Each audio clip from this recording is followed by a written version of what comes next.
Good day, everyone. Welcome to another live learning session.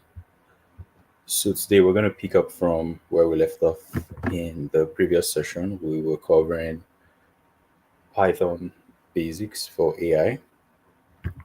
All right. So far we were looking at the syntax and structure of Python. So we covered indentation, keywords, variables, and data types. We also covered operators. That would be arithmetic, comparison, and logical. Then we also touched control flow statements, if else, for loops. And today we're going to wrap it up with functions and modules as well as, um,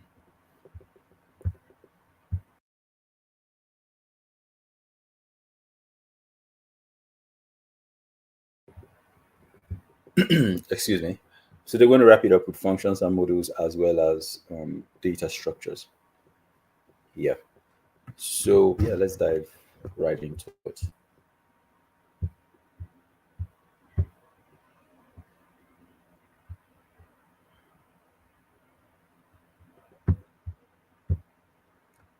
So I'm going to resume using the same Jupyter Lab um, session or notebook from previously. So if you remember, I told you you can access that from jupyter.org. All right. So,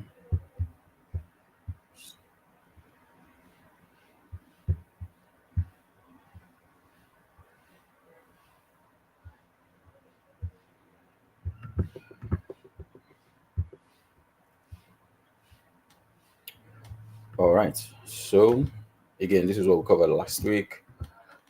And okay, let me just do a quick recap, just as a refresher to remind you of what it is.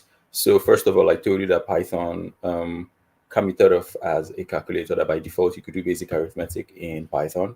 So here I just typed something simple: 1 plus 1 times 2 divided by 3, and that gives us this answer right out of the box. You don't even need any special keywords or commands to do maths in Python. All right. So here I was showing you data types. I told you strings are basically combination of letters, numbers, and special characters and so on. Things that usually don't require any direct computation as like arithmetic and stuff like that. Then integers are data types that are made up of numbers, so whole numbers, that is. So I give a few examples here: 1043. So you could do basic arithmetic with these, like I have up here: 1 plus 1 times 2 divided by 3, blah blah blah. This is something you cannot do with strings, by the way. However, there's an exception, which is the plus. You can add two strings, so to speak. But what it does there is concatenation, not an addition, which means it just basically joins the two strings together. All right. So on that data type we have is floats. These are numbers with with a decimal place, or these are floating point numbers, if you like. So 0.1, that's 2.3445465. These are just two examples I gave. And that data type we have is booleans, which are basically true or false. All right, they can also be thought of to be like binary. That's 1 and 0, since they have just two values. All right, so coming down to operators, I showed you a couple of operators. Arithmetic operators are the ones we have up here: plus, times, divide, blah blah blah. And we have comparison operators, which are these guys over here: greater than, less than, greater than or equal to. This is not equal to. And I told you that whereas arithmetic operations give you, like, typically numbers as the result, like 1 plus 1 equals 2. What's the last thing I have here? Okay, when you have this and divide by 3, it gives you this, which is a float, because it has a decimal place 1 point, all these sixes and then ending in 5. But when you do comparison and logical operations, you typically get like a boolean as a response. That's true or false, right? So if I try this simple operation here, is 12 equal to or same as 19, it gives false, because they are not. Just a simple example I gave.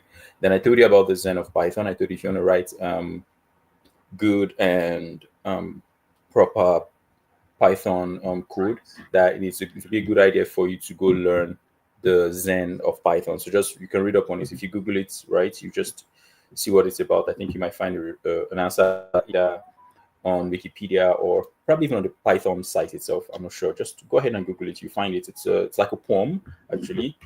Just gives you a few tidbits like the tenets, the founding principles, so to speak, or fundamental principles of Python. Right.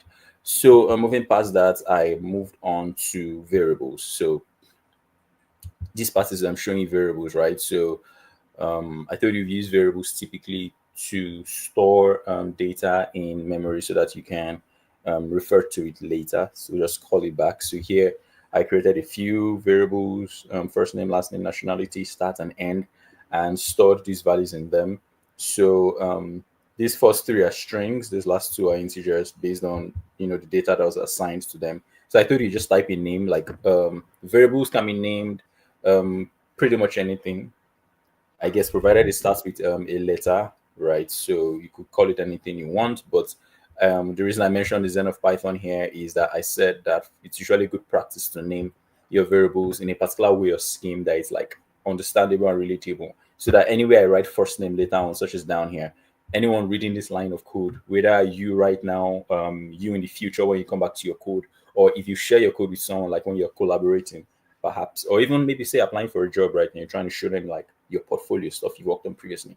When anyone sees this variable name, they already know intuitively what it does. They know, okay, this is supposed to print hello and the person's first name and the person's last name. As opposed to if it was something like Fred and I don't know, AS1234. If these are the variable names I used here, anyone reading this line would not automatically understand what is happening here. They'll just look at this sprint into variables, but they cannot intuitively tell what variables these are, unless if perhaps they come back here to where I define them to read the names here and know that, okay, Fred is going to be the first name, which is this, and AS1234 is going to be, I guess, this. All right. So it's usually good to name your variables intuitively, right? So that anyone looking at them, including your future self, by the way, would understand them. Because it's very important that when you're writing code, you make it readable also for your own self.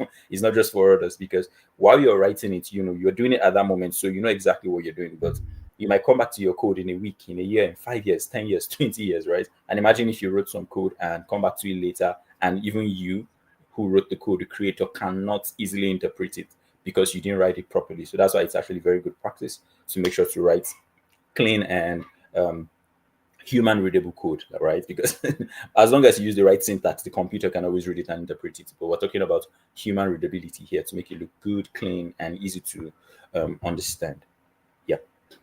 So I also told you that you could use multiple words, but you can't add space, right? Because if you put a space, then Python assumes that these are like two different items, two different things going on here. So in a situation where you need a space, you can think of it like the way you do like emails and I guess usernames for certain websites and services, where you could use like an underscore, a period. You could, sorry, you can't use a dot here. Sorry, you can't use that here. I'll explain why later. You can use an underscore, or you could also do capitalization thing, right? So you could capitalize this first letter here. So when someone sees this, they can really easily, kind of like we do with hashtags, right? But once again, Zen of Python is usually advisable to use an underscore. That's like standard, but this is something you can break easily, and no one will really hold it against you. But once again, it's good practice to follow the industry standard, especially with Python, because one of the major tenets of Python is simplicity and human readability. Yeah. All right. So calling this function does this. Now, because we're working in Jupyter notebook, this is like working directly like in the Python interpreter environment as opposed to running a script file. So anything you type basically that has an output or gets the output out automatically. So if I type 1 + 1 × 2 divided by 3 and run this cell, it just pops out the answer automatically. I don't have to encapsulate it in print. However, when you're working with a script file, that is when you create a Python file and save it and want to run it later, which by the way is typically how you work with reusable code. We'll get to that shortly with functions. You have to encapsulate it in print for the record. You have to use the print function, right? And when you're using functions, you write the name of the function, open the bracket and close it, and then in here you put in the parameters as required. So in this case, if I run this, of course, it will give me the exact same answer, but it's just something I don't think I mentioned in the last session. So I just wanted to mention that now. Yes. So yeah, so here this just prints stuff. This working with string here and just shows you how you can combine stuff with variables to give you a nice personalized, dynamic, if you like, output or result. So moving on. Okay, here I was using was going back to operators, showing you some comparison here. And okay, then I moved on to control statement to show you if else statement. So if this, else that. And I also moved on to show you functions, how functions work, and all of that. So one small thing I should mention though is loops. I didn't actually show you for and while loops. So I think that's something I should cover quickly before I move on to what we actually have for today, which would be functions and modules, and then data structures. Yes. All right. So, sorry, give me a minute and then we'll get right into it. If you have any questions, now is the time to post them. So I'll just read through. Let me give that a minute to sink in. Thank you.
All right, then. So let's jump right into it. So to make this easier for you to follow along, let me just put this down here, but I'm going to remove all of this because I'm done with it. Done with this. So just do that for and while loops. All right, so this is what we're doing today. Okay, so for and while loops are basically the same thing. They just have one slight difference in the way they are implemented, right? So the concept of a loop, right, is something that goes around, right? Like the English word, a loop is something that goes around, like a circle, like a ring, that kind of thing. So the concept of a loop in programming is to just go around. So think of it this way. Look at this stuff I have here. Python basics, number one, syntax and structure. Then I have C, control flow statement, functions and modules. So if you think of this as lines of code, like we have up here in all these cells, right? The way the code runs is it goes from line to line. So here we have person one is my name, age one is 17, person two is this, blah blah blah. So when we run this code, it goes from this line, goes down. So let's say this is line one, this is line two, this is line three, four, five, six, seven, eight, nine, 10, and 11. So we have like 11 lines of code, right? So what that means is that when we run the program, before the interpreter gets down to 1, 2, 3, 4, 5, 6, before it gets down to line 6, it has obviously first of all interpreted lines 1, 2, 3, 4 according to my previous count, right? So that is why when it gets to this line 6, age 1 greater than age 2, it's already at this point knows what age 1 and age 2 are supposed to be, because it has crossed this line and come down to this point. And this line, line 2 and line 4, again according to my previous count, the other lines before that, so we're just focusing on this part, right? Is where these two variables were defined. So age 1 is 17, age 2 is 15. So when the interpreter comes to this point, it substitutes age 1 for 17 and age 2 for 15. So it goes from top to bottom in that way. It doesn't get to the next line until it has gone through the previous under normal circumstances, unless if you change the control flow. That's why it's called control flow statements, right? Because normally it flows downwards from top to bottom. That's usual flow. However, it's possible to tell it to go in a different direction, right? So one of the ways to do that is something we've already explored earlier, which is functions. When we define function here, so here we define this function, who is older, blah blah blah, but this did nothing. When you run the program, this does nothing. It just stores it in memory. And then here, when we call this function, what actually happens is that at this point here, when it gets to who is older, it's like, okay, what is who is older? It jumps up here, like the interpreter reads up to this line, and then jumps back up here to where we have this defined, and then it reads all of this, and then runs the code. And then when it's done, it comes back to this point, and then goes to the next line, and then prints oldest.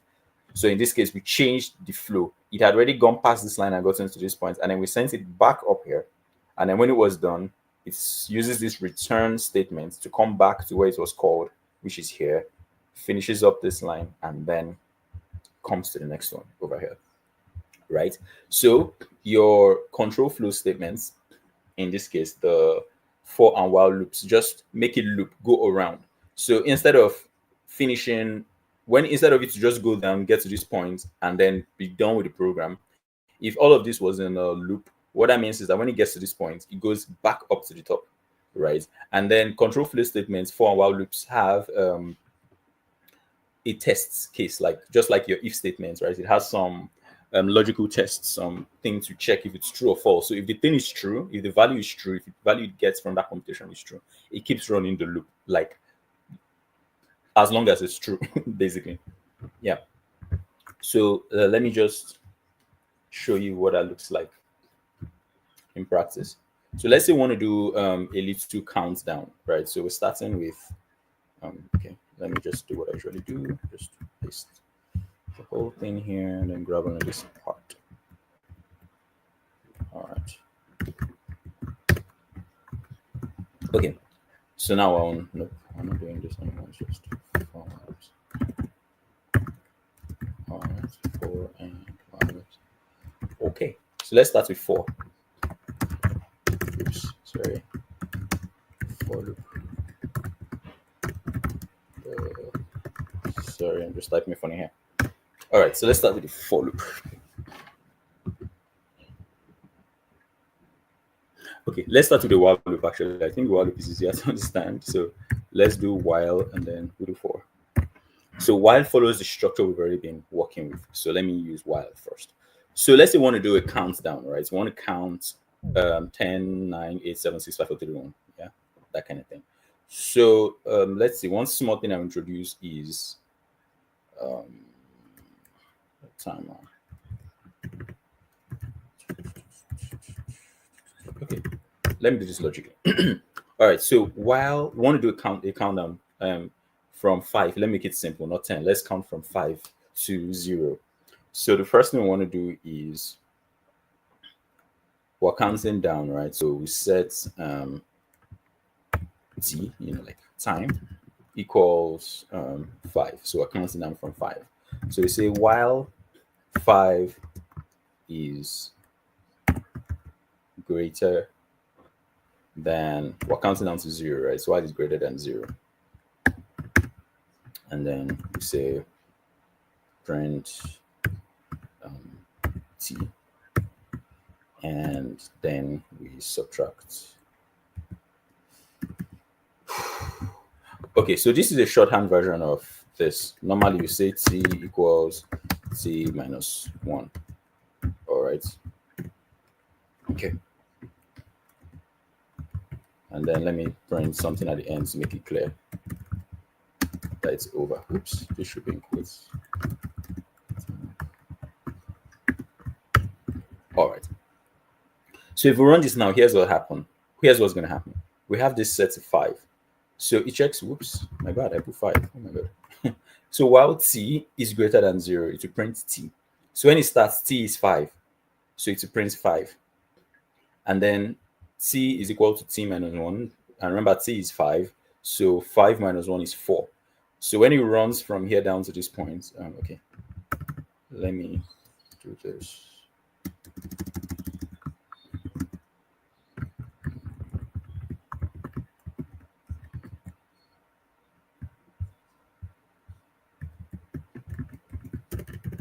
Sorry, I just want to make this easier for you to understand what's going on. I think it's possible to add line numbers, but I don't want to waste time trying to figure that out now. So maybe I'll just prepare that against the next class. For now, I'll just do this manually. 2, 3, 4, 5. I need line numbers, right? So I can call them out. So this is for our code. This is line 1, line 2, line 3, line 4, and line 5. All right. So at line 1, we set the variable t as 5. At line 2, we say while this t is greater than 0, run this block. Remember I told you about code blocks, right? These are indented in here. So these two are in this while block. So as long as this statement is true, it's going to keep repeating this. So it will print t, which at the beginning is 5, and then it will subtract 1 from t, which means t now becomes 4. All right. And because this is a while loop, remember I told you a loop goes around as long as the statement is true, it keeps running that block.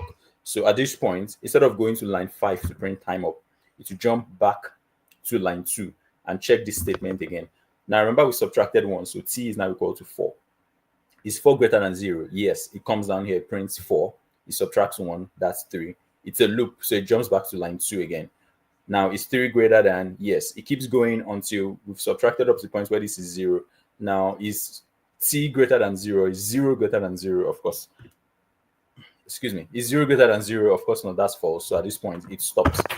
It terminates. And we are done here. And then finally, since it's done with the loop, it moves on to the next line, which is line 5, and prints time up. So I'll just run this, and it will just print everything at once, of course, because there's nothing stopping it. So let me just run that. So you see 5, 4. I don't know what this means. You see 5, 4, 3, 2, 1, and time up. Now I said I wanted to do a countdown, but this happens instantaneously, right? So I'll just introduce this little thing here to slow things down a bit. But I'm just going to import the sleep module, and I'll say at this point sleep 1. So this is an inbuilt function I just imported, sleep. So sleep basically means to just stop, pause, do nothing for the number of seconds you ask for. So I'm saying for 1 second. So when I run this now, this should print slower so you can see it. 5, 4, 3, 2, 1 with a second delay in between. So I'll just run this again now. 5, 4, 3, 2, 1, time up. So you can see that better now that I've slowed it down a bit. I'll just run it again one more time. Oops, sorry.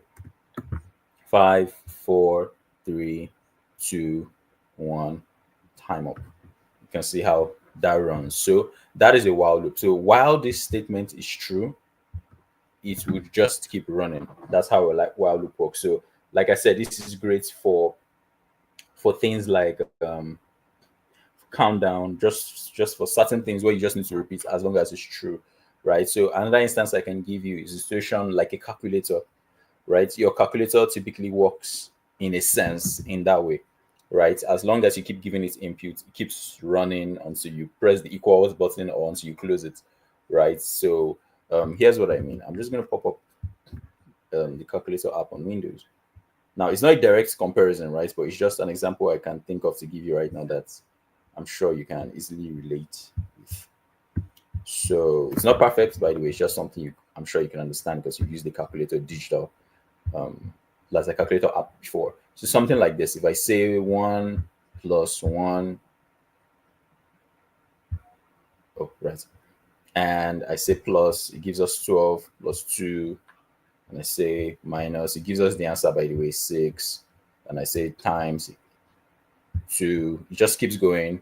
You hit equals, and then we know you're done, and this is your final answer. So it's not a perfect analogy, of course. It's just something simple. I felt you can directly relate to. So it's just, it works great in a situation where you want to just keep receiving inputs until you're done. Sorry, this is still messing up. I don't know what this is about. So let me see if I can just refresh it or something.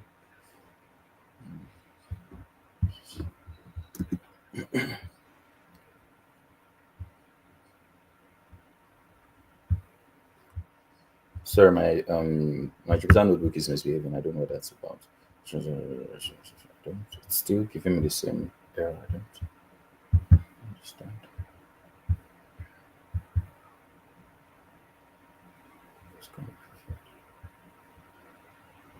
Don't know what that means.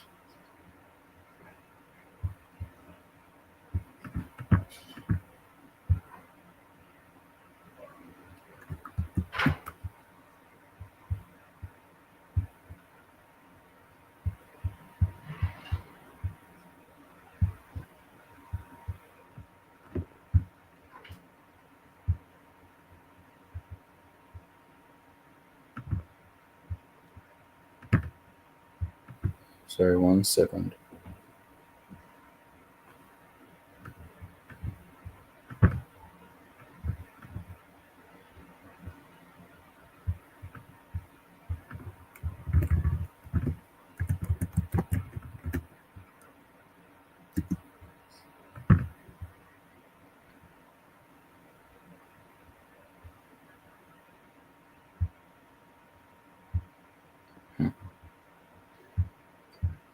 So I don't know what's going on, but somehow that file just got corrupted, but it's fine. I will not waste much time. I'll just create another move. I've created another, so let's just continue this. I don't know what that's about, and I can't troubleshoot it right now. Okay, so moving on. Let me just put this in again. Sorry about that. Oops. What are we doing here? Set while loop. Okay. And what I have so far is, okay, imported from time, import sleep, and I set t equals 5, and while t is greater than 0, we're going to print t, we're going to print t, and then subtract 1 from t, t equals t minus 1, and then we're going to, well,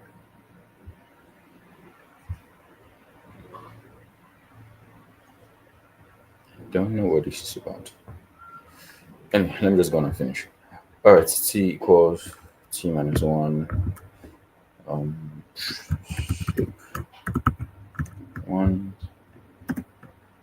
All right, and what do I have? Okay, I think I put a message at the end. Print. I think time is up. I think is what I have.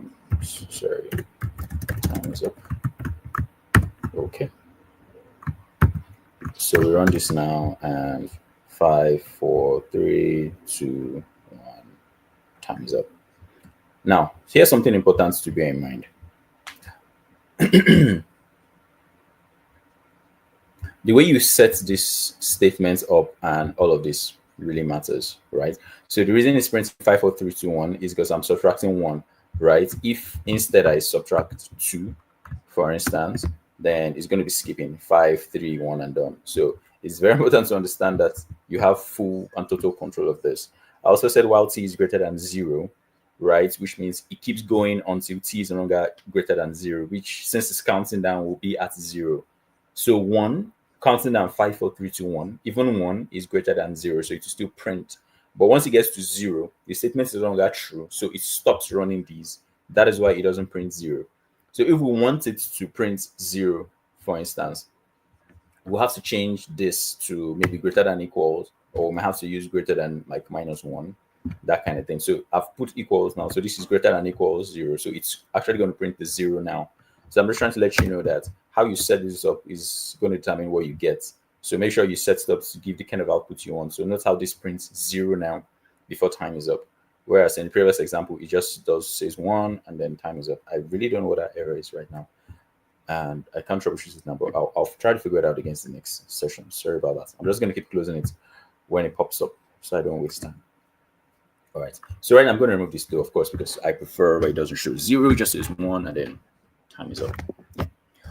All right. So yeah, this is one way to go about this. Okay, so I remember there was something I wanted to show you here, which was like a shortcut. So you can type t equals t minus 1, which works, but a shortcut to this is to just say when you're adding or subtracting one, so t minus 1 or t plus 1, a shortcut you can use in Python and a few other languages, actually, it's not just in Python, is to, since you're just adding one, since the increment or decrement, as case maybe increment if you're adding one or decrement if you're removing one, that's subtracting one, is just one, like one step, you're going one step forward or backward, you can substitute all of this with this. So in this case, we're going up, so we can just say t plus plus. And if we're going down, that is saying t equals t minus 1. We can substitute that for t minus minus. So this just tells it, okay, add 1 to t. This saying subtract 1 from t. So obviously, this only works with integer values, right? You cannot do this with, say, string. You cannot subtract 1 from a string, right? That should give you an error. Yeah. So I'm just going to do that here now. I wanted to show you the regular one for you to fully understand what's going on, but this is typically, or in many cases anyway, how you see code like this out in the wild. So I also wanted you to, oh, sorry, this is Python. It's plus equals 1. I'm so sorry. I showed you the wrong way. I'm so sorry. It's plus equals 1, not plus plus. Instead of saying t equals t plus 1. Sorry, I write in different languages. Sorry, so that confused me there for a second. I'm so sorry. Instead of saying t equals t plus 1, right, you can just remove the t and then move the plus to the other side and say t plus equals 1. And that gives you the same result. So it's just shorter. Instead of saying t equals t plus 1, you just say t plus equal to 1. And in this case, because we're putting the actual value here, you can add or subtract anything you want. Yeah, this is going to run forever, by the way. So I'm just going to stop it. This was meant to be minus. I forgot we're counting down or counting up. So this was going to count infinitely. So I'm just going to stop it and run again. Yes, please. Just going to restart this. Run this again. And now it's loading. Hence the asterisk here. Once that's done, yeah, I had to stop it, so it's reloading. Sorry. So once that's done, it will do our usual countdown, and yeah, we'll go from there.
think there's a server problem for them. I don't know what is going on right now. Let me just refresh the tab and see if that wakes it up.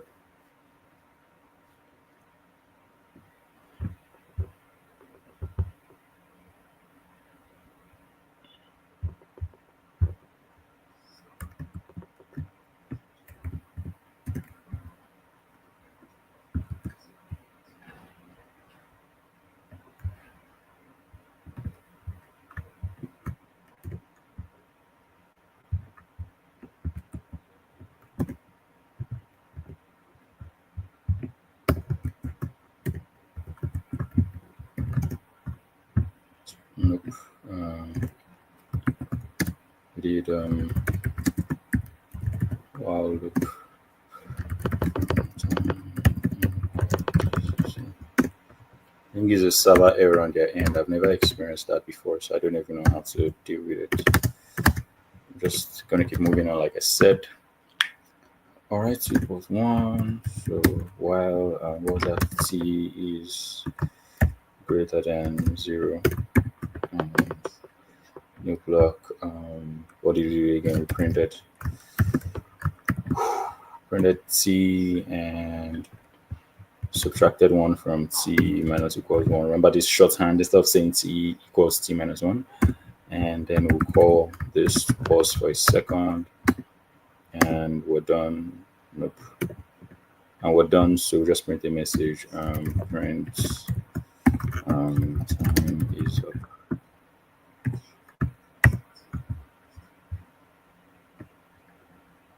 All right. So yeah, we're on this, and oh no, set it to 1. So sorry. T is 5. So we run this now. 5, 4, 3, 2, 1. All right, there we go.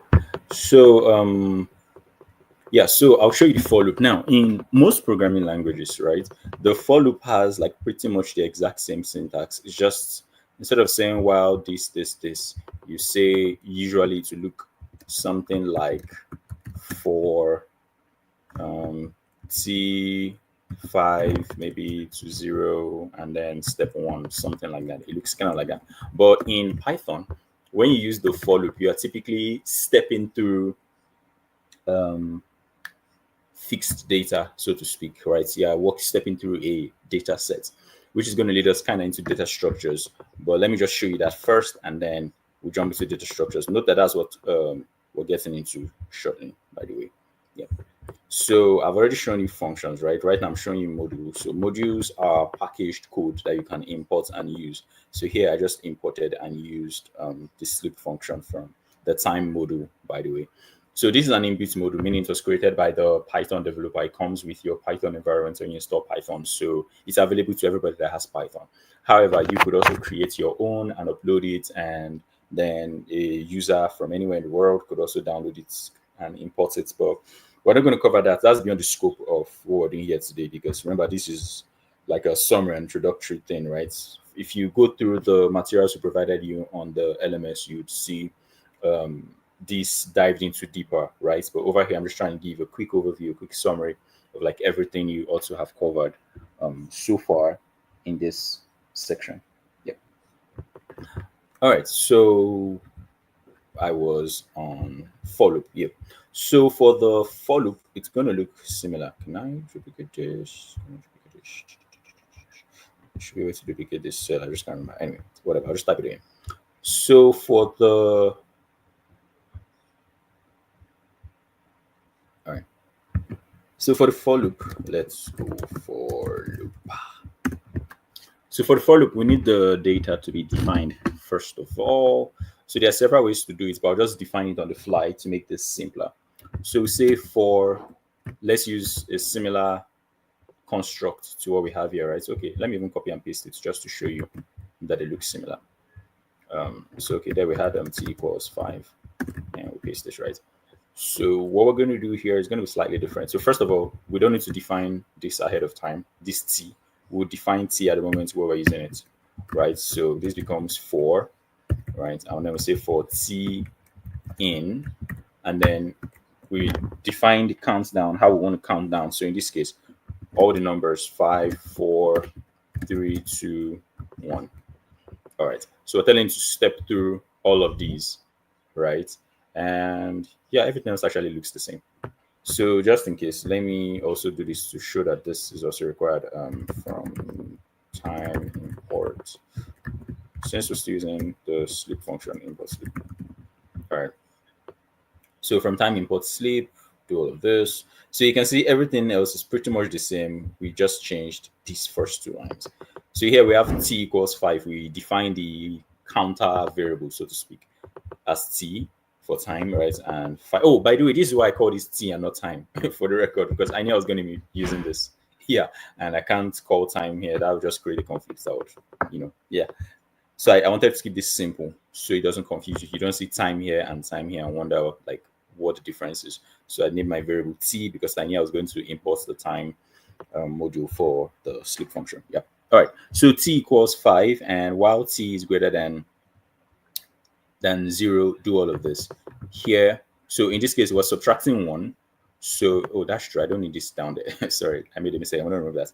So here we're subtracting 1. So we're saying start from 5, keep subtracting 1 until you get to 0, and then stop. Here, on the other hand, we don't need this line. We're not subtracting anything. We're just saying step through all of these and print it. So here we're saying for t in this, right? That means we're saying step through all these values, assign each one to t, and then run this block. So at the beginning, make t equal 5, then print and sleep. Next, make t equals 4, right? So you can think of it in a sense as telling it to run multiple steps of this. T equals 5, t equals 4. In a sense, you can think of it like on the ground, in the background. This is what you're telling. This is what the for loop does. This is what you're telling it to do when you list all the values there for it. T equals 1. So we're saying run all these with this. So first of all, make t5 and do this. Then make t4 and then print sleep. Make t3, then print sleep. Make t2, because we have it here in this. All right. So if I run this now, we'll get the exact same results. 5, 4, 3, 2, 1, and time is up. Yeah. So they work pretty much the same way, like I said. So it really just boils down to two things: one, preference, and two, the syntax, right? Like in this case, I could make this so simple as give me t as anything. So in this case, the user could even input the starting point, or you could get the starting point from anywhere, right? And just work with it. You just keep subtracting one until you get to wherever you are. So this makes it more dynamic, so to speak, for this specific program, for a countdown timer in this case. But for the for loop here, because we already defined this can only count down to 5, or from 5 rather to 0. So another thing to bear in mind is I'm going to bring in another module now. So in this case, we are counting down from 5 and we have to type in manually. So what if we wanted to count down from, I don't know, 20 or like a bigger number? This is going to be a lot, having to type 20, 19, 18, 17, 16. So Python provides something for that, actually, which is range. So for that, it's a built-in function.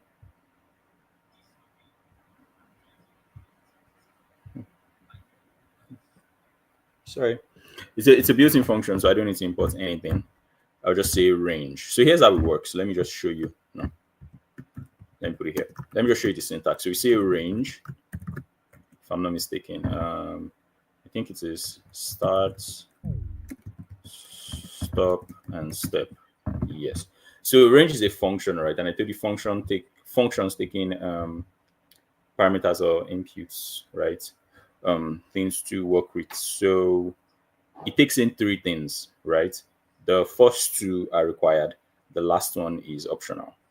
So you tell it where to start counting from and where to stop counting, and it naturally does 1. So if you don't want 1, if you want multiple steps, you can use the step to determine that, to change that, basically. So in this case now, instead of typing for t in all of this, we can just change this to range, remove all of this, right? So start and stop. We want to start counting down from 5. I want to end the count at 1. So we can just do this. for t in range 5 1, and we don't need the step because by default the step is 1. So if we do it this way, it's just going to count 5 4 3 2 1 actually, and be done with that. So run this. Oh, sorry. My bad. Yes, I realized I was making a mistake. I wasn't sure. So it starts from, it does -1, like I said, by default. Sorry. It goes up from this to this. So this should actually be smaller, right? So this should be 5. Sorry. This should be 1. It's 1. Thank you. 1 to 5. Like it counts up. So in a situation where you want to do a countdown, you have to add this step and make it -1. Sorry, my mistake. So now you find that this runs.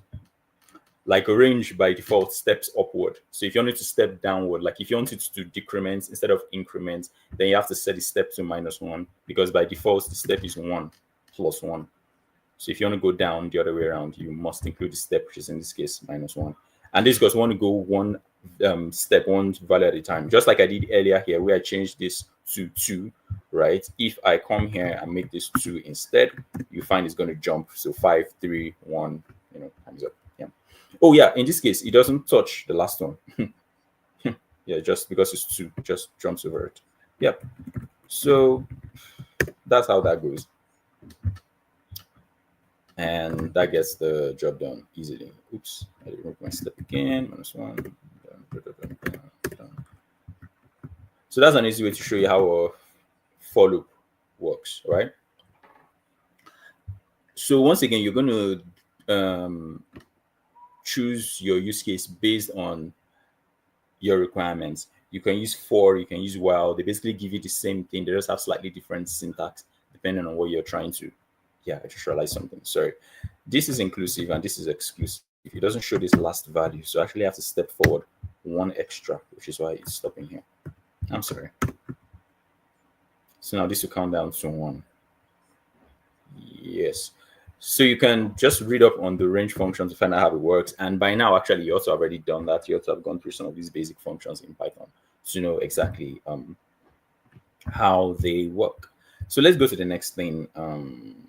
For and while loops. I've shown you how for and while loops work. So I've also shown you functions and to a large extent modules. So like I said, going deep into this is beyond the scope of what I'm covering here, but I've shown you how functions work, how they are defined with the def keyword, def, and then you type the name of your function, right? And then you open and close the bracket. And if your function takes in parameters, right, you just put them here. So value 1, value 2, and so on. And then you have to put a colon because this is how you define code blocks in Python, right? That's why for my for loop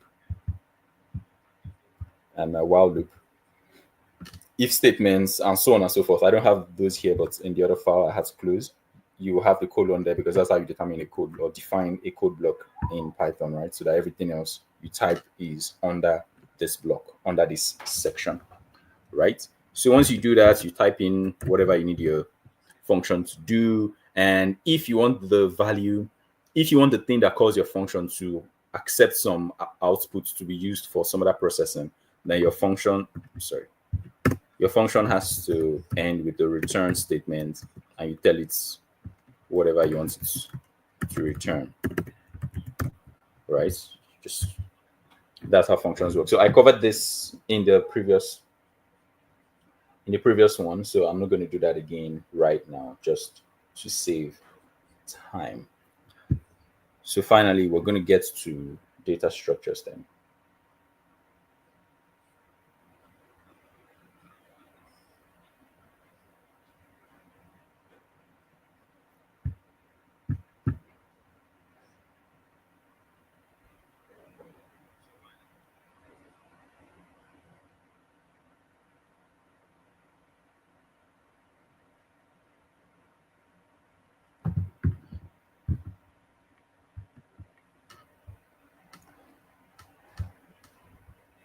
So I was just reading through the chats and checking everything in case we have any questions or anything, and so far we don't.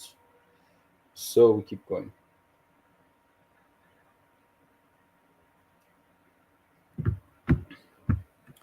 All right. So data structures. Now I already showed you the types of data types that we have in Python, right? I showed you the basic ones, the string, integer, and so on and so forth, right? So sometimes when you want to write, actually most times, if you want to create more complex programs, you find that those are not enough. So in that case, you might have to use data structures, right? Data structures are just basically structures, right? Things that are created from data types. So it's like they are built up like a higher step, a higher level of data types, so to speak. So let me explain it this way. Right now, okay, I'm talking to you, right? Let's use language. So for language, English language, right? We have letters A to Z. We have the alphabets A to Z. And then when you put the alphabets together, you get words, right? And then when you put the words together, you get sentences. You put sentences together, you have paragraphs, and so on and so forth, right? So the basic building block, first of all, is the alphabet. But there's a limit to what you can do with alphabets, right? Until you put them together to form words. There's a limit to what you can do with words until you put them together to form sentences, and so on and so forth. Basically, the more you chain them, the higher up the level you go, the more powerful these things are, the more you can communicate and do with them, so to speak. So the same thing applies here. There's limits to what you can do with data just hanging around on its own. But when you begin to chain them, put them together to form in data structures, you can do more powerful things with them. So the two I'm going to focus on here are lists and dictionaries. Like we have several data structures, right? We have 4 listed here, by the way. But I'm going to focus more on these two, right? So let's start with lists. So, okay, I'll just touch on these two tuples actually because it's basically the same with a list with just one small difference. So, okay, let me do what I always do and just copy and paste this here so you know what's going on, where we are. All right. Okay. So, we're just going to do this two first. All right. So now, just right out of the box, I'll just let you know that lists and tuples are identical, except that tuples are fixed or read-only. That's the basic difference in them. Yeah. So other than that, yeah, essentially identical. So here's the way it works. This example, I hope is up here, not the other file. I deleted it. Okay. When I did this first. Oops. So remember when I first created this for loop, I had it as 40 in, and I typed the values out here. If you remember, I had 5, 4, 3, 2, and 1. Yeah, so this is a tuple, by the way. So let's come down here. So here's how a list works in Python. Let's say my list equals, and then you use square brackets to define a list. So you create a square, you create this structure with square brackets, and this is a list. Now, the good thing about Python is that you can even have an empty list. So right now in Python, this works. I don't actually have to put anything in there, just an empty list that you can add things to later, right? So if I call this to print it, sorry, if I call this to print it, oh no, I said my print, oops, sorry. It just prints it back as an empty list. That's 2 square brackets like that. So you can add anything you want to this. So for instance, I can say 1, 4, 10. And I print this now and we get 1, 4, and 10, right? So now, like I said, data structures are like the example I gave about sentences made up of words made up of letters. Data structures take up your regular data types, right? They are like data types chained together, linked together, so to speak. So in that case, we do not even necessarily have to have only integers. Python, being as nice and free as it is, lets you mix things up. So I can have this as 4.1. I can that's a float, by the way, a float point number. I can have this as a string. So I see someone in the chat. Let me use that in the session. Sorry, let me use that name. And I could have what other type we have? Okay, we have boolean. I could say false, for instance. So if I run this now, it still works the same way. So the first item, each of these is called an item, by the way. You put in one item, put a comma, put in the next one, put a comma, and so on and so forth until you're done. So the first item I have here is 1. The next one is 4.1, which is integer floats, a floating point number. This is a string, hence the quotes, and this is Boolean false. So now this is a list, right? All of these are just chained together. And so the way they are referenced, the way to use them individually is to use their index. So so you can think of it like indexes like in a book, right? If you if you're into books, right? I know we have fewer people reading books, especially hard copy these days. But once upon a time, most people read books, I guess. So ideally, okay, let me do this to the round.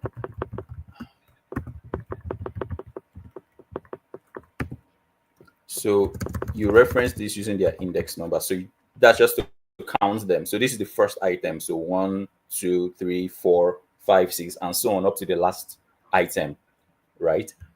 So this is typically how it works with indexes, right? This is the first item, 1, 2, 3, 4. However, in computing, right, we work with binary, and binary starts with 0, 0, 1. And on in computing, you start counting typically from 0. So indexes actually start from 0, in this case, and not 1. So this is something very important to bear in mind, right? In real life, in English, in language, human beings typically count from 1. However, computers count from 0. So there are certain apps or certain instances where you see the counting starting from 1. But I promise you that was just a programmer who made it 1 to make it easy for human beings to relate, because computers, by design, start counting from 0, not 1. So the first item in a list, in an index for a computer, is 0, not 1, because the first number, the first digits, the first integer for a computer is 0, not 1. So this should actually be 0. This is 1. This is 2. This is 3, and so on and so forth up to the last item you have in list. So the way this is done or indicated is n minus 1, kinda. So n is just basically the length, how long your list is. So right now this list has 4 items, 1, 2, 3, 4. So n is equal to 4. Oops. N is equal to 4. So n minus 1 will give you 3. So that's our last index, 3, right? Yeah, that's where indexes work. All right. So what's the point of all of this, right? Like I said, you can reference them. So I can say, for instance, if I say my list, it prints everything. But what if I want to print just this third item, this man's name over here? You put the square brackets again, right? So you write the name of the list, the variable name you define, put square brackets, and then put the index in there. So if I put 2, that is 0, 1, 2. Once again, if I run that now, it just gives me only that value. And I have Tavish. I have that. I can use any other index I want. I can say 1, for instance, and that gives me that. And if I want the last item there, I say 3. And then, of course, if you put something invalid, like let's say 4, we know our index here is only up to 3 because n minus n, which is the length of my list, which is 4. 1, 2, 3, 4. N minus 1 gives us 3. So the last index we actually have here is 3. So if I put a higher number 4, it's just giving me an error, which is index out of range. Yep.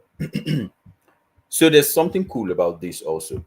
If you use whole numbers as your index, so 0, 1, 2, 3, that means you're counting from the beginning, right? So Python and some other languages let you count from the back of the list. So if you want to count from the end of the list, right? Because imagine if your list had like 50 items, right? Instead of typing 50 here, you could just say, give me the first item from the back. Also, in a situation where it's a dynamic list and you don't know the length, and you don't want to start checking the length and then calling that value, that's like 2 steps. You can just in one step say, give me the last item. So whatever index it is, I don't care. 1, 5, 1 million, just give me that last item. So to do that, you use negative numbers. So if you say minus 1, that means you're counting from the back. So let me just enumerate this here on another line. So I'll just show you what that looks like. So, okay, I already know this is 3, so this is going to minus. No, this is going to be 4. Minus 3, sorry. It's going to be minus 2. It's going to be minus 1. All right. So the last item is minus 1. Because remember, 0 is the first. So once you put minus and 1, you're starting from the back. So minus 1 is this guy. Minus 2 index will be this. Minus 3 is this. Minus 4 is this.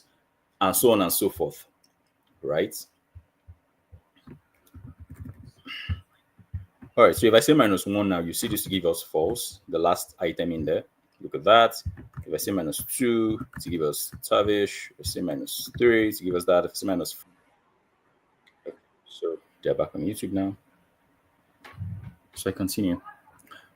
All right, so yeah, that's the way that works. So positive values from 0 onwards counts from the beginning to the end. Indexes from the beginning. Remember, starting with 0 for the first item, and then when you use negative values, you're starting from the back of the list, like saying, give me the last item, give me the second to last item, or give me the first item from the back, give me the second item from the back, and so on and so forth. That's how that works. So now everything I've done here would work the exact same way for tuples, because like I said, tuples are basically lists that are read-only. So I do this and we get the same results. Oh, right. By the way, in case I wasn't clear enough. So you define lists with square brackets, and then you define tuples with your regular curved, or I guess round. I don't know what that's called, round, regular brackets or parentheses. Yeah, there's another name for that. So lists are defined with this, and tuples are defined with this.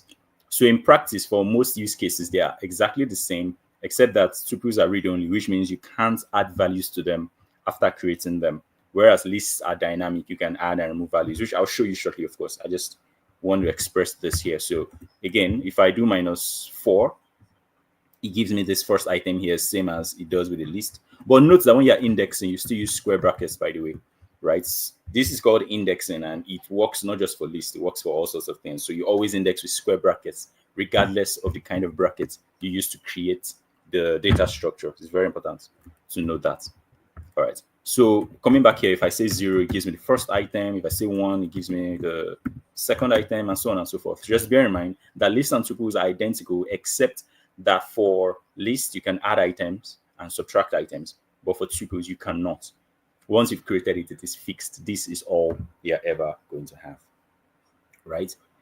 So that's what that looks like. So, okay, I said I want to show you functions, right? Operations on the data structure. So let me show you some operations on these two guys before I jump to dictionaries, because dictionaries are very interesting. It's a very interesting data structure. All right. So I should be wrapping up soon, by the way. All right. So I want to show you operations. Yes. So there are several operations that can be performed on these, and in Python and several languages, you perform operations on data structures or even data types too, using dot notation. Just put a dot or a period. So say dots, and then you call a function that is predefined for that data type or data structure. So in this case, okay, first of all, let me change this to a list, because this will give an error if I do this right now with a tuple, right? So in this case, one of the most popular things you can do is add, right? You can put something in here. So right now, our list has only 4 items, 1, 2, 3, 4. So if I print it, we get 4 items, 1, 2, 3, 4. Oh, and here's an interesting function in Python, len. So if you want to check the length of a list or anything like that that can be calculated, like even a string, you just know how long some text is, you can use len. So let me just show you that quickly. So say len and my list is going to give us 4, telling us, okay, we have 4 items in here. So this is what I was saying earlier, right? When I was talking about the negative index starting from the back. So if I wanted to print the last item, for instance, I could say len equals this, and okay, let me say index index equals this. Now that's 4, but remember the last item is n minus 1, so I have to subtract 1. I say n. This is now our n, the length of the list, minus 1. Remember I indicated that up here, and so I can now say my list and call idx, and now that will print the last item, false. Right? If you want the second to last item, not the last, you can say -2 to step backwards, right? So that's like saying this -2 here, right? So you can see it's a similar thing here. It's just instead of typing this whole thing, like if I want to type this, I could say 4 minus 2, right? So instead of typing this whole thing, I can just remove those parts and just do that and get the same result. Like I said, Python is a very wonderful, beautiful language. They just made things simple. So you're typing less and things look elegant and clean and sweet to get the same result. So instead of having to type all these lines and all this just to get that same result, you simply just do that. Yeah. So now the reason I brought this up though was I wanted to show you this. So if I run this now, you see we have 4 items in this list. Nice, beautiful. So I now add something to it. So I say my list dot. The function for adding is append, by the way, append. So you can see it's highlighted in blue to show you that, okay, this is a function or an operation I'm performing on this thing, hence the dots over there. So I can just put anything I want. So what do I want? Let me put down that string called anything, right? Just say anything. I can put anything I want. So let me put anything. All right, and now I'll print, and now I'll print this again. So you see that something has indeed been added to it. So if I run that, we can now see that my list has anything added to it, right? All right. So now here's something interesting about just running this way. In the notebook here, it only prints the last thing if you don't use the print statement. So in order to make sure that everything comes out, you have to add prints everywhere. I'm not 100% sure why it's that way, but I mean, once you know what the problem is, right, you can just solve it easily. So I'm just gonna do this. Yeah.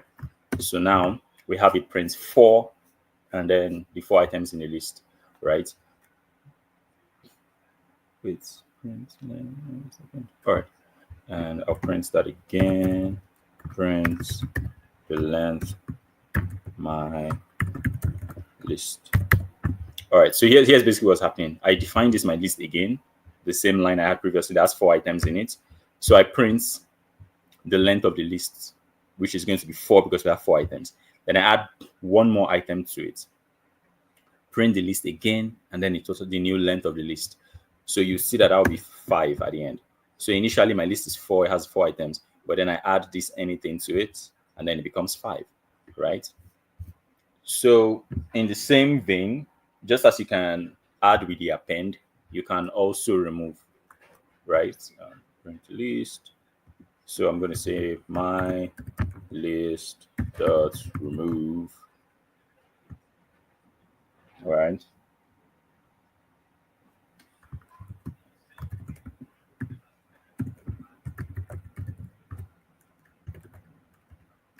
Let me just print the list there. All right, look at that. That thing added is gone. But now the good thing about using remove, right, is that you can remove anything if you state what the thing is. So that means I can even remove from, say, the middle, let's say 4.2. And now I said 2, sorry, 4.1. I'm so sorry. And now we can say that second item, 4.1, is gone. I could remove something else, like let's say the first item, just remove that number 1. And now that's gone. So it's the advantage of using the remove. There's also another way to remove, which is pop. POP. But when you pop, you're typically popping the last, you're removing the last item from the list. Now, this is very good when you're dealing with, you're removing the first item. This is very good when you're working with queues. So when you do this, you're removing the last item. And so if I keep running this, let me just show you. Let me run this 1, 2, 3 more times. Okay, let me just use a loop since I've shown you loops, right? For C in range, I want to do this 3 times. All right. Oops. Just say range. All right.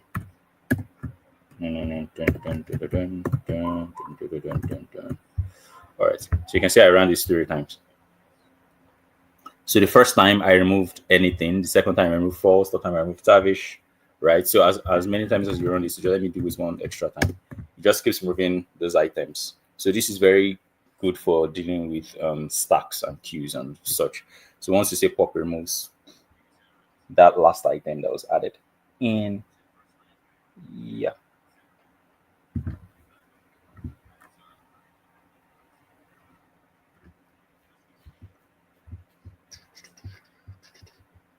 So remember also, I think I should just mention this in passing to make sure you're aware of it, that just like this example I gave you up here for T in this, right, where I defined a tuple manually over here, having defined this over here, I can actually run iterate through it too. So for instance, I can remove this and say for T in here, you want to use something intuitive. So let's say for item in my list, and I want to do something with that. And I'll just print each item in the list.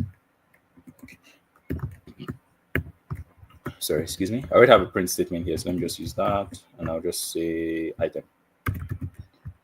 So this will just print all the items one after the other. One, blah, blah, blah, blah, blah. All right. So that's something to bear in mind. I think there was something else I wanted to show you. Let's see. Set operations on data structures, tuples, and this. Yeah, that's basically it. Yeah. So one last thing I want to show you is just proof that tuples are read only. Yes. So if I bring this all back and I try to do this same thing, you see it's going to give us an error right here. So no. So if I make this a tuple instead, and I try to add something to it, to give us an error, has no attributes append, right? If I try to pop, cannot pop, right? Tuples are read only, so it doesn't have that attribute pop. You cannot call that, you can't perform that operation on it. All right, so now the last thing I'd like to show you is dictionaries. Now, dictionaries are wonderful. They are going to be the building blocks, or rather, they are the building blocks of many programs, right? Certain functions, certain things are best programmed as dictionaries because dictionaries work with a key value pair. Let me, where do I have that here? I just want to copy and paste what I had there. Okay, this is it.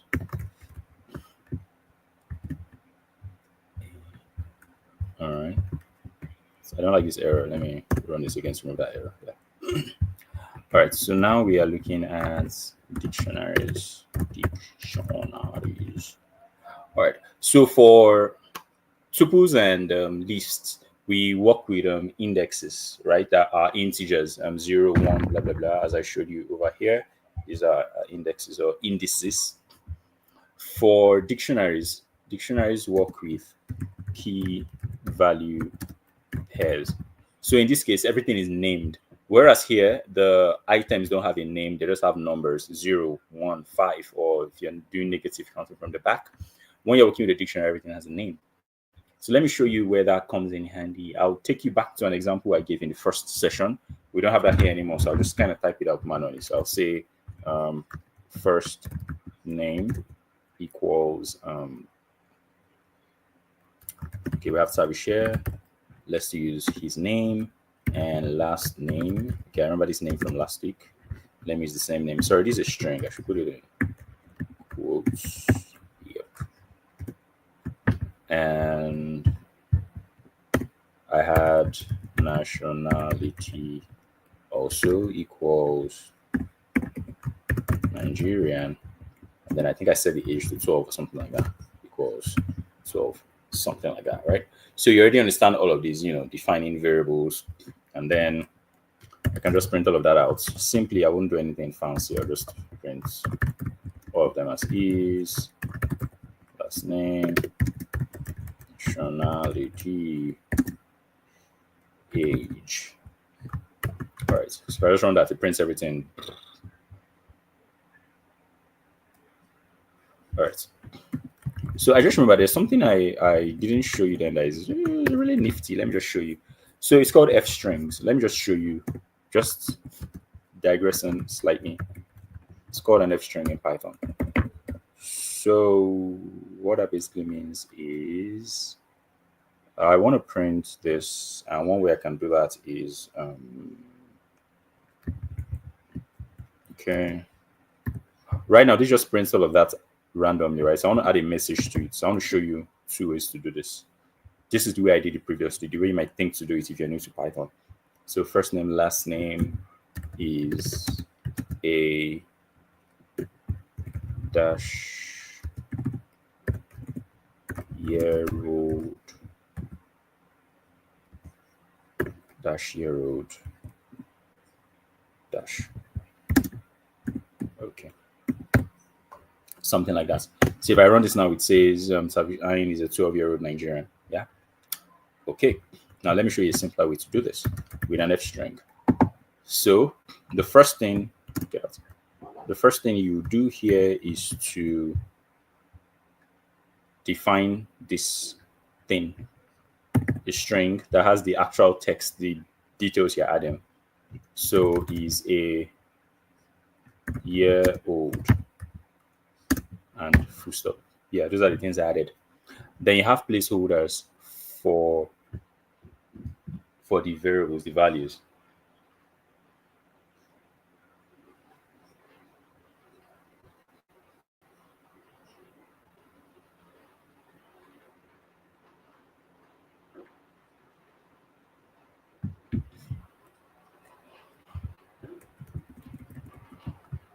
All right, so first name, last name is a, okay, age is a age. All right, year old.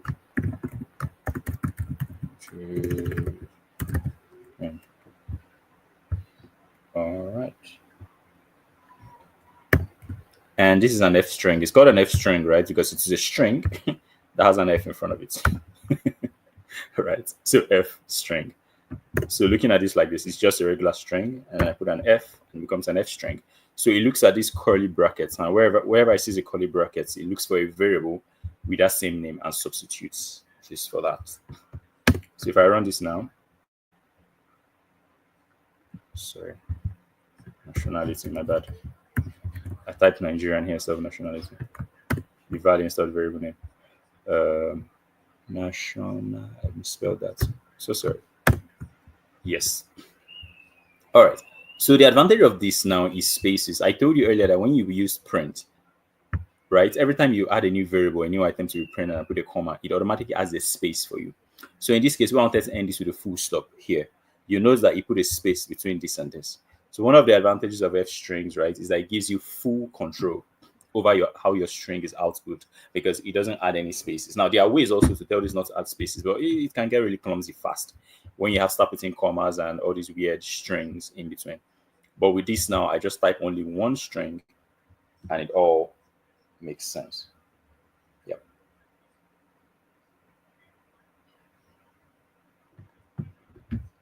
All right, so moving on. Sorry, I digressed. I just wanted to show you that because I'm going to be using that shortly. So I wanted you to understand it. I didn't want to have to type this weird thing over and over again. So I have to show you F strings because I'm going to use that shortly. All right, so, okay, I've even actually already done that. So Tavish is a blah, blah, blah. So now what if I wanted to define two people instead of one person? So the way I did it then was like person one, name, person two, name, or something like that. So maybe you could have something like this. Let me just add a little space to make things clearer. First name one, nationality one, maybe for instance one. Oops. And then we come down here. We say two,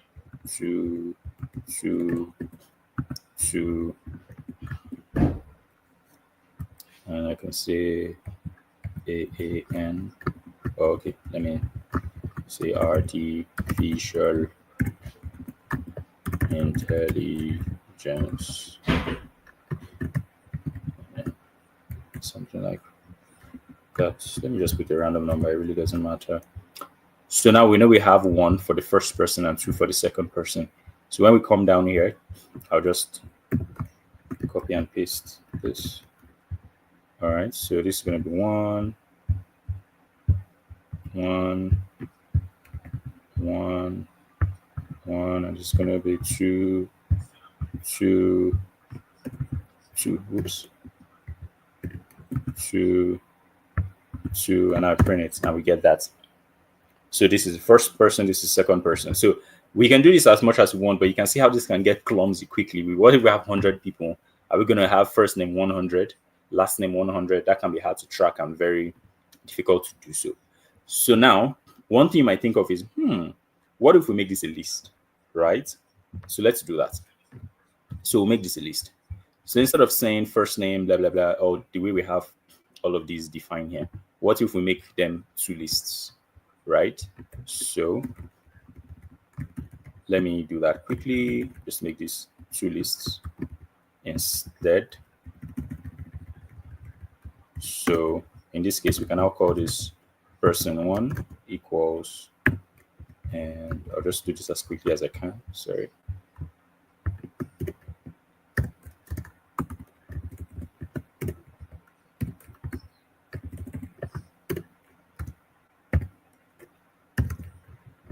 Okay, and I'll close that, and I'll say person two equals this. All right. Oops, no comma. Sorry. Comma here. Too many commas. Last comma. And close that, and I didn't remove this here. All right. So now we have two lists, and so we can accomplish the same thing we just did, but this time now just this. So I'll just say here using a list, right?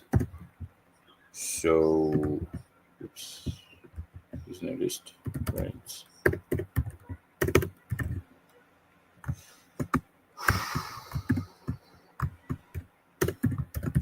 Using lists.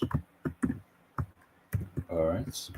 So do the exact same thing, but now it is person one and the first item in there, and then person, sorry, still person one, and the second item in there, just indexing, if you remember, as I just showed you. So just gonna keep increasing the indexes once I get to the last item.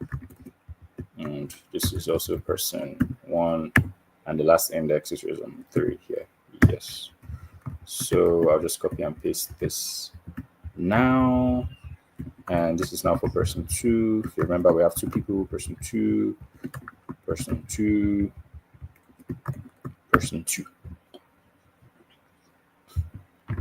All right.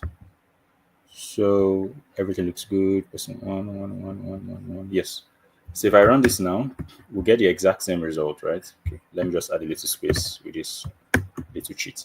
All right. So we got the exact same result. Hopefully I didn't make any mistake, right? Tabarjaba is a 12-year-old Nigerian. Okay, I have it backwards. Is a year-old Nigerian. I mixed something up. Aha, which is even perfect. One of this is what I wanted to show you, and I showed you without meaning to show you. So I mixed up the order. So this is the problem using lists. Funny enough, this is what I wanted to show you, but I showed you by accident. I didn't mean to show you yet. This is the problem using lists. Because we're just calling indexes, we don't know what each of these indexes references, right? So in this case, these two things were flipped. When I typed it up here, it didn't matter because I was calling the exact same name. So it didn't matter which one came first. I called age before nationality, but it didn't matter because I literally called age. But in this case, where we're using indexes and we don't even know what the indexes reference, we have to be careful with the order. So in this case, I mixed this up. So I should actually have 12 here before Nigerian, right? So if I run this again, you see that the first one is now good. Is a 12-year-old Nigerian, while the second one is wrong. Artificial intelligence is a AAN year-old 18. So this is the problem with using lists, which is what I wanted to show you, and is where dictionaries come in. So now we show you the power of using a dictionary. It's interesting I made that mistake naturally without even meaning to, using a dictionary. All right. So the beauty of dictionaries now is they work with key value pairs. So let me actually even take this down. I think this makes more logical sense in here. All right. So now we're going to use a dictionary.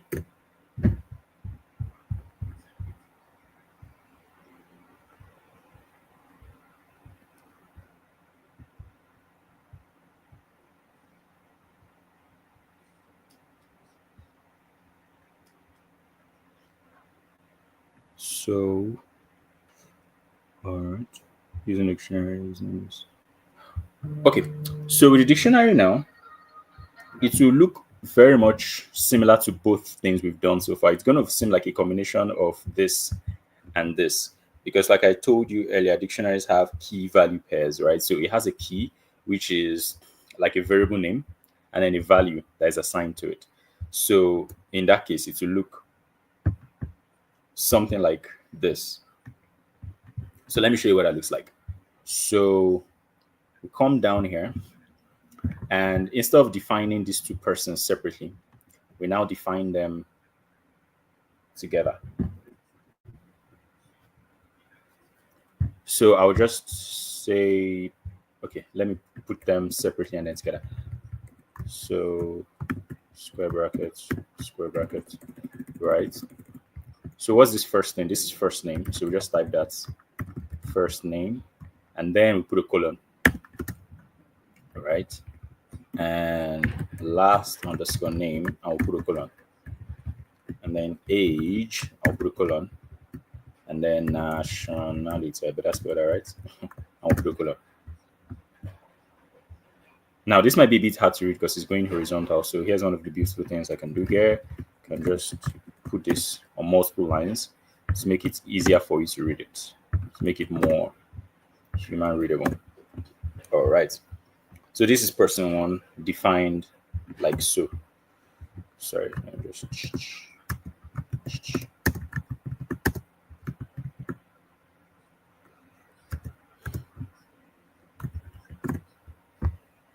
All right. So right now, all of these are now assigned to person, right? So that way it's easier to put these out of order and not make a mistake. Like even if these were put out of order now, it wouldn't matter.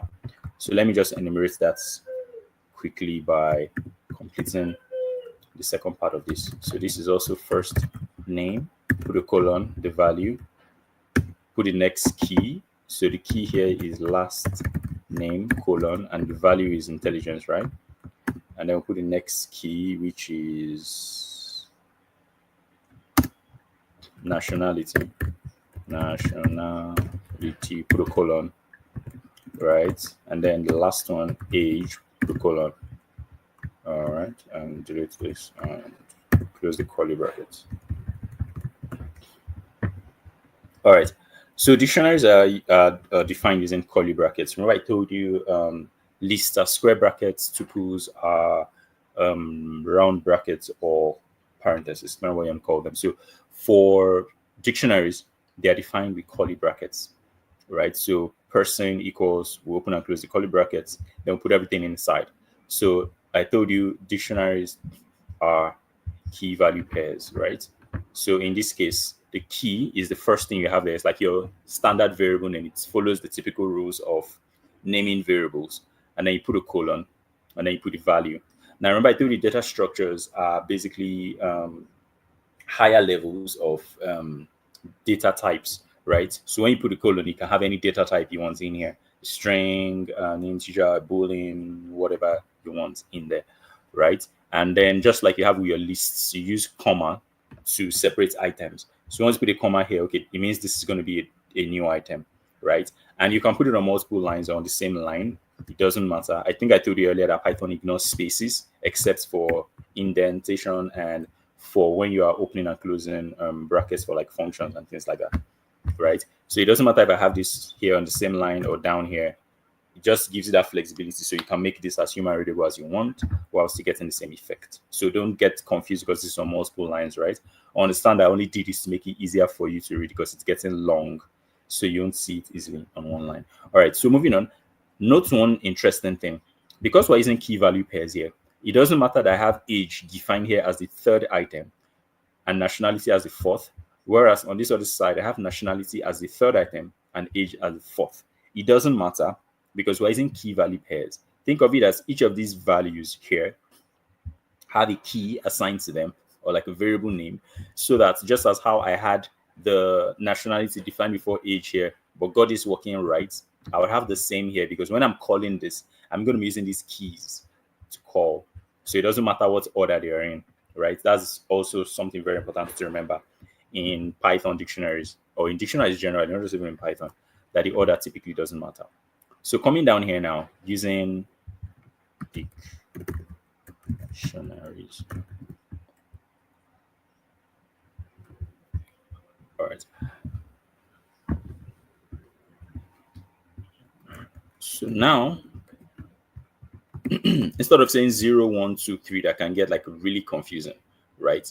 We can now put the name we want in here. So remember I told you earlier that these square brackets are used for index and they also work for dictionaries and all sorts of things. You just put the key or index or whatever you want to call in there.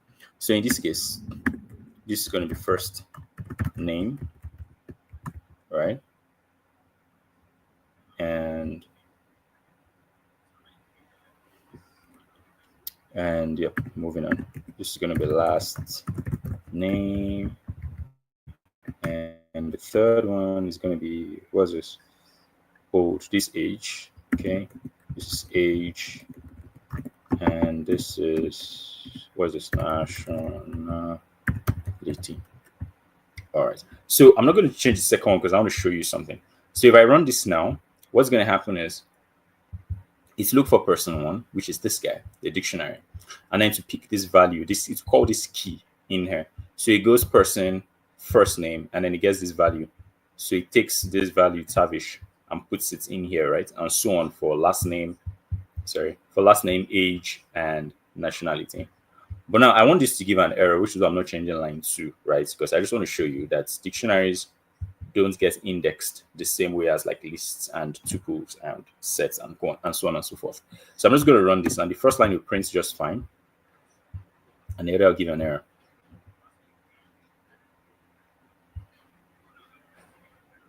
Did I misspell that? FIRST underscore name. FIRST underscore name. I typed that correctly. What's the problem? I made a mistake somewhere. I can't see it yet.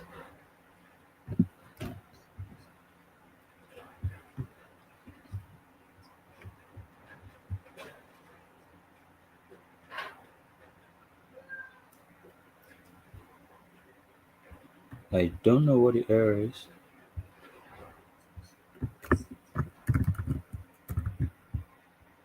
Don't know where I made a mistake.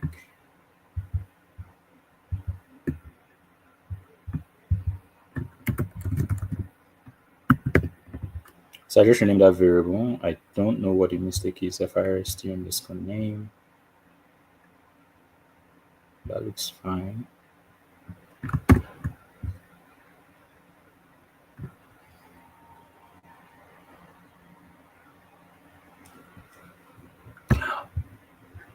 Oh, sorry. I see where the mistake is. I need to quote all of these. I'm so sorry. Once again, like I said, I write code in multiple languages and I was using JavaScript syntax here. I'm sorry about that. So in Python, you have to quote the keys. The keys have to be in quotes. So that's why it was giving that error. So yeah. So now when I say using dictionaries and I put this first line, you can see it prints it just fine. But then when it gets to this next line here, it gives an error because it doesn't know zero, key error zero. When we put zero here, it's like, okay, it's looking for a key named zero, not an index, right? Because dictionaries work with keys, not indexes. That's just what I wanted to show you over here, which is why I didn't fix that one. So since I've renamed that, let me just rename this as well. And then just go through all of these and just rename them as well. Two.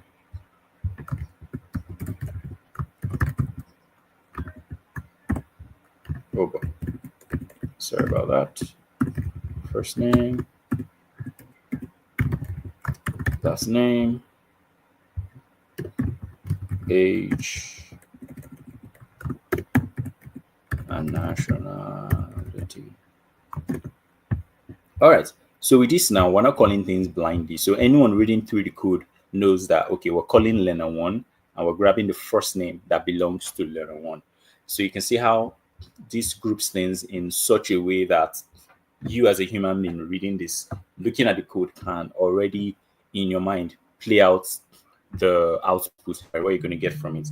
Because remember, I said earlier, the goal here is readability in many cases. The computer typically understands, as long as you use any syntax, right? The computer understands what's going on. Person 10, typing everything 1,000 times from first name 1 to first name 1,000, right? The computer understands it, the computer takes it. Python has no issue with that, it works just fine, but it just makes your code unnecessarily long, right? And it makes it harder for a human being to quickly assimilate it and see what is going on. And I should also mention actually that even though a computer can run this regardless, there's a point you get to, right, where having multiple lines like that, like unnecessarily long code, can actually slow down the functioning of the program eventually, right? Because that's more lines that the computer has to read through, by the way.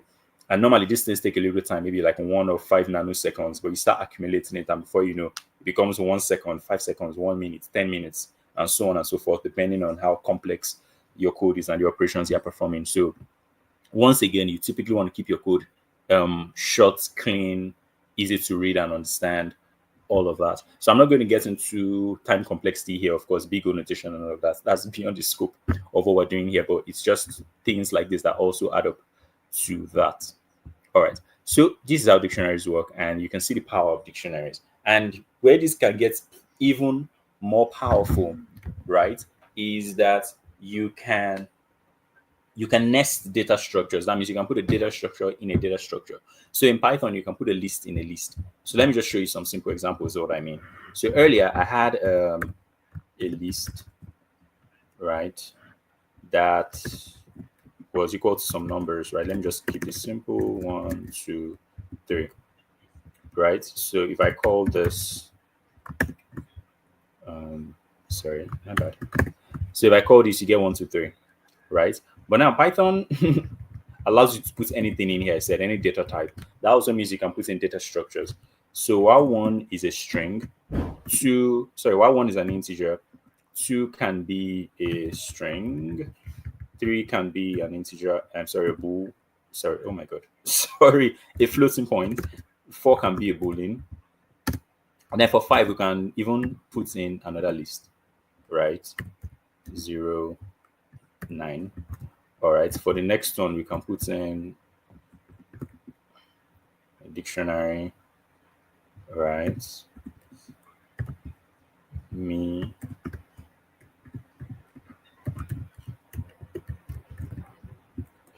something like that. And it runs just fine. It doesn't care, it just lets you nest and stack and do all of that. So at this point, if I call 1, 2, 3, 4, 5, that's 4. If I call the fourth item, index rather, if I call the fourth index, get a fifth item, that gives us this. If I do the fifth index, get a sixth item, that gives us that. And it now brings up an interesting question, which is, what if I want to print only 9 or only 0? So let me just take 9. If I want to print the second item in this list, right? So first of all, if I print the list, I get everything. If I put the index 4, I get this. So what happens if I want to print this one? Well, you can do something like this, new list equals this, and then print the new list, print new list. And now because it's a list, we can then do the normal indexing that you're used to, right? New on the list underscore list, and then say 1 for the second item, right? So now we printed a new list and we got 9 out of it. Yay! But this is just this was done in 3 steps. And once again, Python is designed to be simple, easy. So there's a shortcut to this. Instead of doing all of this, right? Having typed this, remember when we typed this, it gave us this, right? So we already have the list in here as new list. So to index it, we follow the same structure here, right? So here's something interesting you can do. You can just do remove all of this. Okay, let me remove this print line first. We took this whole list, right? And we called the fourth index, the fifth item, which is this one, right? And then we called the first item in this fourth index to get this 9. So Python lets you change it. So I can just do this. And now I get 9. So instead of having to do this in 2 steps, where I assign this to a new variable and then index that new variable, I can just index this directly. So this is how to work with nesting in Python when you have things nested. and data structures nested, and you want to call indexes or key values for dictionaries in there, you just put another one of these next to it, and that's that. So I can put a 0 here, and then I get the first one, but I didn't want to do that earlier because 0 might be confusing for you. So where it gets even more interesting is dictionary, right? So if I call index 5, I get this. So if I want to see pronoun, I will just call that key, which is me. Remember, dictionaries work with key value pairs. So this is my key and this is my value. And now I'll have pronoun printed, just like that. Boom. Very nice, very sweet, very beautiful. So that's the way it works. And there's no limit to the nesting, like I said. Python doesn't care. So I can do this 34, putting an down on, and true, right? So if I was going through this and I wanted to print true, I can print this first. What didn't I close? What didn't I close? What didn't I close? I didn't close this one. Sorry, my bad. Wait. Open here. I made a mistake. Okay, I didn't close on this side. All right, sorry about that. So if I want to print the truth, if I do this now, I'm printing the whole thing, this long thing, but I want to print just this true here. And know that this is embedded in, this true is embedded in this list, which is embedded in this list. So first of all, I'll call this index 0, 1, 2, 3, 4. Index 4, right? And that gives us this whole thing, this whole second part of this. So remember, I'm trying to print true. So again, we count 0, 1, 2. So this is index 2. I'll just put another square bracket 2, run that, and then we'll count again 1, 2. That's 2 again. I know that that's in a list, even though it's just one item, is in another list. So sorry, I made a mistake. Oh, it's the second item, so index of 1. Sorry, my bad. Sorry about that. And then it gives us, because of the square brackets, this is actually still a list. So if we want just the value itself, we still have to go one more time, 0, and now we get true. So look at that. That was 4 levels. 1, 2, 3, 4. 4 levels deep. That's how deeply nested this true was. So that's the way Python works. It lets you do all of that nicely, easily, no hitch. So one way you can use this is up here, for instance. So in this case, I had learner 1, learner 2, right? And when we come down here, this starts getting really long. So one interesting way to do this in a situation where you have a whole lot of learners is that you can just use indices instead of having this whole thing long, like so. You can have this whole thing just be a list, right? So we can now call this, oops, sorry. We can call this learners, plural, right? Equal to this. And then we'll make this a list. And put a comma here. I hope this is not too confusing. And close this. So now what I just did is, okay, I'll remove this, equals. Yeah. So what I just did now is I nested these 2 dictionaries in a list. So what we have now essentially is learners equals, this is what I basically did.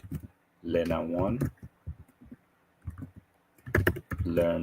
comma, learner 2. This is what I just did down here, right? The same thing we had as learner 1, learner 2. I just put them in a list. That's what happened here just now. So what that means now is that when I want to call this, I don't have to type this whole learner thing. I just say learners. I can actually just do this for all at once. I can just say learners. I just replace all of these. Oh, I'm using control, by the way, in case you're wondering how I'm doing these shortcuts. I'm just holding down control and double clicking each of those words to highlight all of them together. So I can just say learners, open brackets, 0 to call the first one for the first one. And then for the second one, index 1, of course, 1. All right. So I run this now, and I still get the same result down here. So you might wonder, what's the advantage of this, right? The advantage of this is that this can be more dynamic. Because I'm simply using indices in this case and not learners 1, learners 2, this list can easily, sorry about that. This list can easily have as many learners as I require, right? Without any issues. I can easily append, like when I start the program, I could have an empty list that has no learners in it. And as the program keeps going on, maybe I ask users for input. So as people keep inputting their details, it appends them. And then for something like this, now instead of having the index printed here as 0 and 1, we could have this in like a for loop or something like that, right?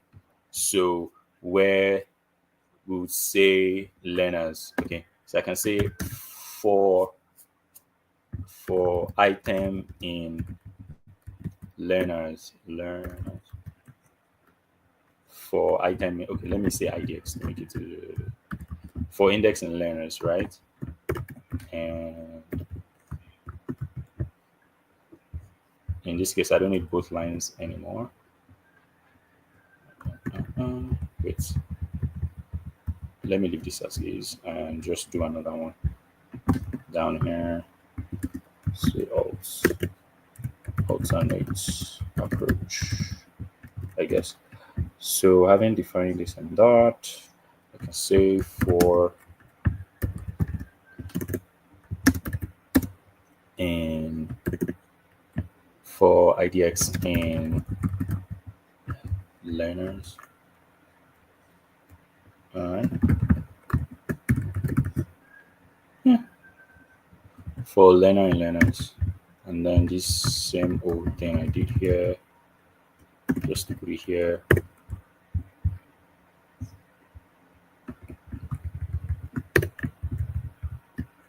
And moving all the indices for the list I used earlier and changing the variable name to this new one I created. All right. Okay, for learner and learners. So I'm also going to print. So I'm going to print this, just alternate approach. When I is capital, something like that. So look at this prints it the same way. But like I said, the advantage of this now is that it doesn't care the number of learners I have. This was done by hand, so it's just 1 and 0. So what happens if I have more learners, right? So let's look at the alternate approach down here, but just let me add more learners. All right. So I'm just going to copy, paste, 2 new learners. What am I going to call this? Python basics programming language, and I don't know, just some random age there. And this is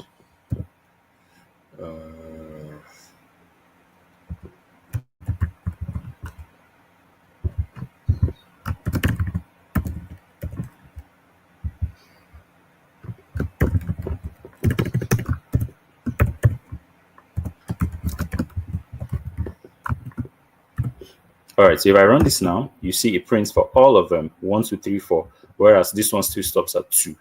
Right. So I'm just trying to show you how when you start combining many of these basic things that you've learned, you can start creating some more advanced things. And look at how this is settled in just 2 lines because this is a loop, right? Whereas here I need a line for each learner. In this case, I just need these 2 lines. And as long as there are more learners in here, it just keeps looping through them. And then it prints the first name of each learner, the last name of each learner, and so on and so forth.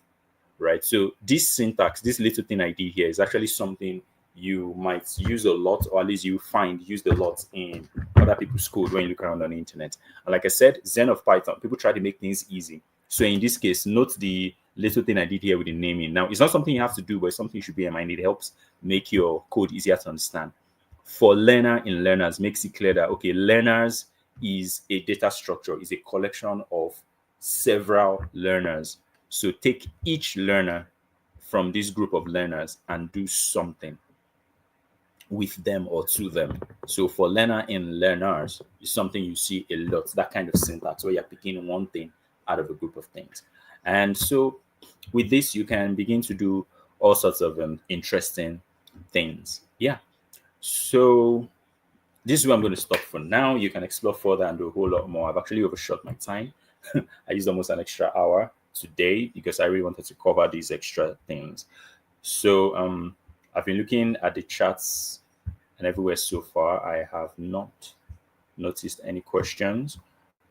So I'm just going to end the class here. So as usual, if you have any questions, you're free to reach out in the community. So you can do that on WhatsApp, on Discord, and of course, someone would address the questions you have.